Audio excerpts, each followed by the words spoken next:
सो अंशुल जी all India rank 10 KPMG में इन्होंने अपना आर्टिकलशिप जर्नी शुरू किया है। हमने ऑलरेडी इनसे काफ़ी बातें कर ली है। Financial management SFM AFM paper में इन्होंने एग्जामिशन सिक्योर किया है। अपने ग्रुप 1 का सबसे हाईएस्ट मार्क्स इनको मिला है 76% मार्क्स। तो मैं आपसे बात कर रहा हूँ, ये मैं सिर्फ आर्टिकलशिप वाले बच्चों से बात कर रहा हूँ जो इन्होंने अभी इंटर क्लियर किया है, क्योंकि आप बहुत अच्छा गाइड कर सकेंगे। मेरे ख्याल से आपके बहुत सारे रोल मॉडल्स होने वाले हैं इस इंटरव्यू के बाद। कि एक नॉर्मली क्वेरी आता है कि मीडियोकर फर्म में जाना चाहिए या बिग 4 फर्म में जाना चाहिए, तो आप कैसे उस चीज को एड्रेस करेंगे? क्योंकि आप ऑलरेडी कर रहे हैं, अभी भी इनका आर्टिकलशिप चल रहा है केपीएमजी में, ऑल इंडिया रैंक लेकर आए हैं सीए फाइनल में नवंबर 2023 में। प्लीज बताइए, मीडियोकर फर्म ज्वाइन करना चाहिए या बिग 4 फर्म ज्वाइन करना चाहिए? आपका क्या व्यू है इसमें? सर बॉटम लाइन ये है कि बिग 4 में आर्टिकलशिप बहुत चैलेंजिंग है, बहुत टाइम, बहुत वर्किंग आवर्स लॉन्ग है, वीकेंड वर्किंग है, बहुत हेक्टिक रहता है। तो आई थिंक अगर आपको प्रैक्टिस में जाना चाहते हैं आगे फ्यूचर में, तो आपको मीडियोकर से करना चाहिए। बट अगर आप जॉब करना चाहते हैं तो big 4 is better, because big 4 में आपको डाइवर्सिफिकेशन नहीं मिल पाएगा। आपको ऑडिट अगर प्रोफाइल है तो ऑडिट ही कर पाएंगे, आपको टैक्स की नॉलेज होगी बट उतनी डेप्थ नहीं होगी कि आप प्रैक्टिस कर ले उसमें। तो अगर आपको वैसे करना है तो फिर मीडियोकर बेटर रहेगी एज कम्पेयर टू बिग 4। अगर आपको जॉब करनी है तो बिग 4 ऑब्वियसली बेटर है। एंड बट बॉटम लाइन ये है कि बहुत चैलेंजिंग है, बहुत हेक्टिक रहता है उसमें काम का, और पढ़ाई का टाइम कॉम्प्रोमाइज़ हो सकता है, तो आपको बहुत पुश करना पड़ेगा उसके लिए। तो मैं शॉर्ट में बता दूं कि अगर आपको जॉब लाइन में जाना है तो डेफिनेटली बिग 4 एक नाम बहुत काम आएगा। अगर आपको प्रैक्टिसिंग फर्म में जाना है, आपको खुद अपना प्रैक्टिस फर्म खोलना है, तो एक मीडियोकर फर्म में आप इस पूरे काम को सीख कर वो चीज़ कर सकते हैं। प्लस टाइम कॉन्स्टेंट एक बहुत बड़ा इशू होगा बिग 4 में, चैलेंजिंग रहेगा, आपको अपने आप को बहुत ज़्यादा पुश करना पड़ेगा। इनफैक्ट इन्होंने उस सब चीज़ों को कवर करते हुए ऑल इंडिया रैंक लेकर आई हैं। तो ऐसा नहीं है कि, और बिग 4 के मेनली बच्चे रैंक लेकर आते हैं, तो टाइम चैलेंजिंग होने के बाद आपको टाइम को वैल्यू करना आ जाएगा, आपको टाइम की कीमत समझ में आ जाएगी बिग 4 में जाने के बाद, मेरे को ऐसा लगता है। क्योंकि आपको फिर एक एक घंटा का जब कीमत पता चलेगा तो उसमें आप अपना आउटकम बहुत अच्छा निकाल पाएंगे। लेकिन अगेन इनका व्यू यही है जो इन्होंने बताया है।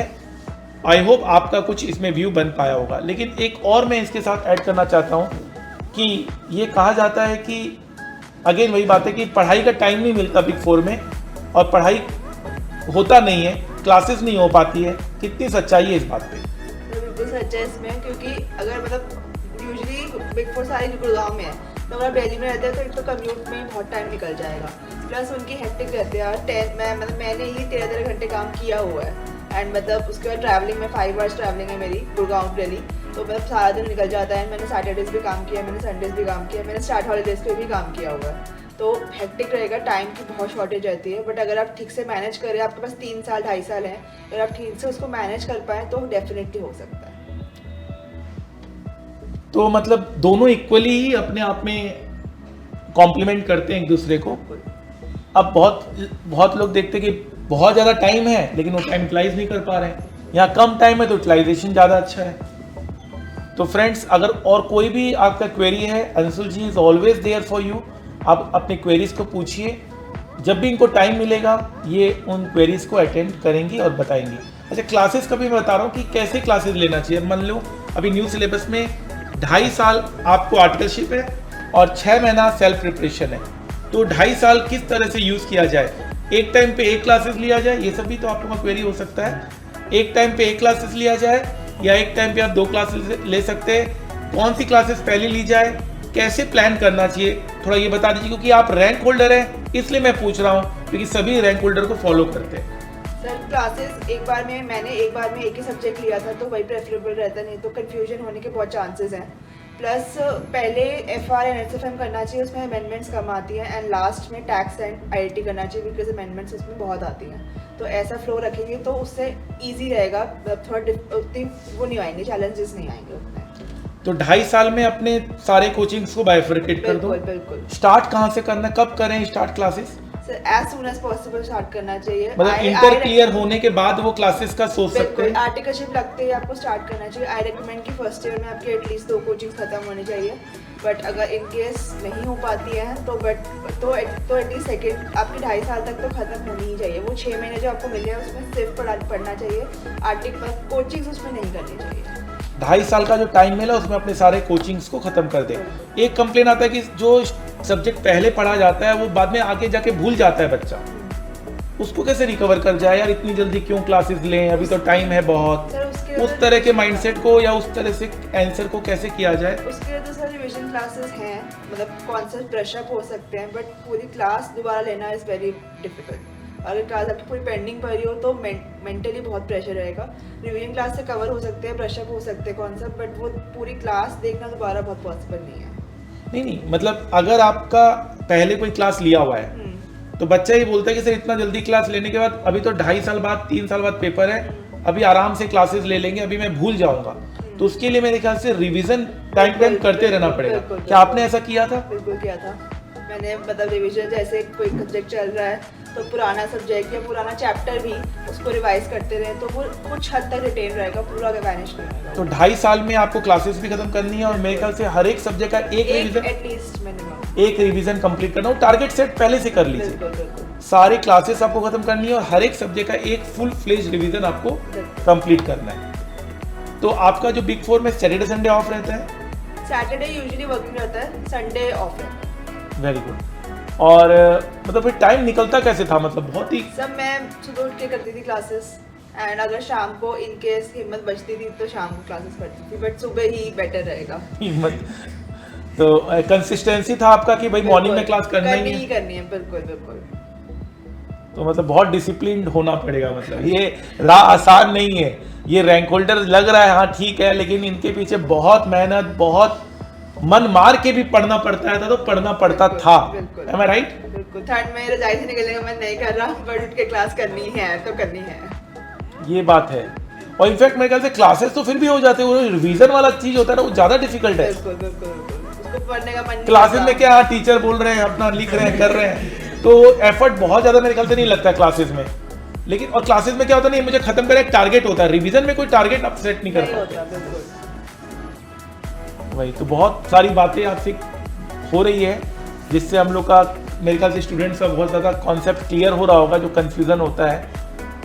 अच्छा, तो मैं कह रहा हूँ जो थ्योरी पेपर्स होता है नॉर्मली, तो आप क्या लिख के प्रैक्टिस करते थे या ओरली बस रखते? नहीं, मैं लिखती थी। मतलब सबका तरीका अलग होता है, बट पढ़ के मतलब मैं लिख के करती थी सारी चीज़ें, मतलब क्योंकि लर्न मेरे को बिना लिखे नहीं होता था मेरे से लर्न। तो रफ टाइप लिखते थे या प्रॉपर? नहीं, रफ में आपने कीवर्ड्स वगैरह बिल्कुल बिल्कुल आइडेंटिफाई कर दिया। तो थ्योरी पेपर्स को आपको थोड़ा लिख के प्रैक्टिस करना है। हर पेपर को एक रिवीजन हो जाना चाहिए 2.5 साल में, 5 पेपर आपको कंप्लीट करना 2.5 साल में। लास्ट 6 मंथ आपका कंप्लीट रिवीजन होना चाहिए। दोनों ग्रुप का टारगेट करें बच्चे कि एक ग्रुप का? 6 पेपर में तो डेफिनेटली 2 ग्रुप करने चाहिए, दोनों ग्रुप करने चाहिए। और बिग 4 और मीडियोकर फर्म के बारे में आपको बता दिया गया है। मेरे ख्याल से ये छोटी मोटी क्वेरीज होती है। इन्वेस्टमेंट बैंकिंग फर्म में क्या जाना चाहिए जहाँ पर बच्चों को इंडस्ट्री का एक्सपोजर मिलता है, चाहे वो HSBC, Barclays, JP Morgan, Morgan Stanley, Nomuras, Credit Suisse जैसी कंपनी है, उस पर जानने के लिए अगर कोई इच्छुक है तो उनको आप क्या कहना चाहेंगे? डेफिनेटली जाना चाहिए। सर भी मतलब बहुत उस चीज़ को प्रमोट वो करते हैं, कहते हैं कि करना चाहिए, तो डेफिनेटली आप लोगों को करनी चाहिए। इन्वेस्टमेंट बैंकिंग बहुत अच्छा रहेगा आप लोगों के लिए, एक एक्सपोजर मिल जाएगा। बिल्कुल बिल्कुल। और उसको भी आपको देखना चाहिए। वो मतलब बहुत लोगों को पता नहीं होता इसके बारे में, बहुत लेटली पता होता है, लेकिन वो भी आप सोच सकते हैं इसके बारे में। बिल्कुल। और जो लास्ट मोमेंट में जैसे रिविजनरी वीडियोस वगैरह होते हैं वो कुछ हेल्पफुल रहते हैं?